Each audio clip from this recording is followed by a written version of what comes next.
siya si Claudine ba? Sanayin niyo lang ang sarili niyo sa mga pangakong napapako.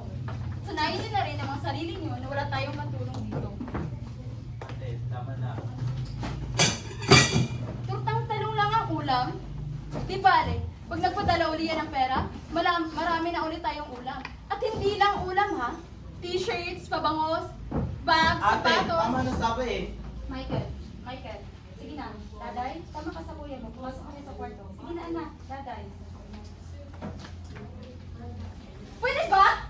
Tigilan mo na nga pagtawag sa kanila ng anak. Mamiss pa ni daday yan, mawawala ka rin naman. Ikaw lang naman ang hindi kumikilala sa aking ina eh. Oh, 1, 2, 5, 6 na linggo. Tingnan natin kung hindi uli si Tita Norma ang maginanay niyan.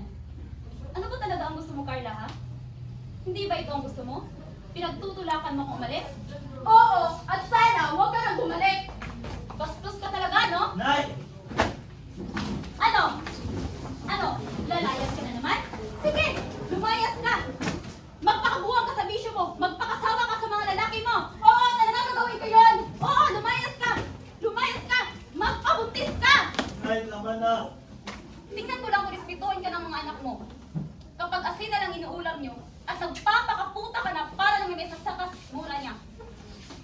Alam mo, nagpapasalamat ako sa Diyos at hindi isinilang ang dalawang bata na galing sa isang babae na irresponsable at makasalit tulad mo. Kung magkakaanak man ako, sisiguraduhin ko magkasama kami sa hirap at ginhawa. Hindi ko siya ipagpapalit dahil lang sa pera. Ang kapal ng mukha mo! Ang kapal ng mukha mo! Ang kapal ng mukha mo! Wala kang utang na loob! Ang kapal ng mukha mo!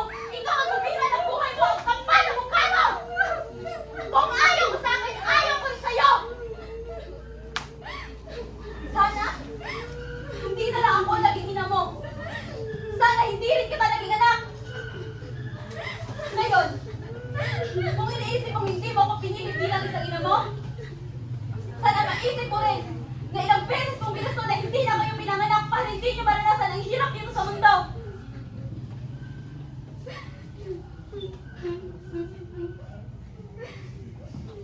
Pero nandito na ako. Andyan kayo. Kahit saan mang lupalot ng mundo, dito dala-dala ko ang obligasyon ko sa inyo na mabigyan kayo ng magandang buhay dahil magulang niyo ako.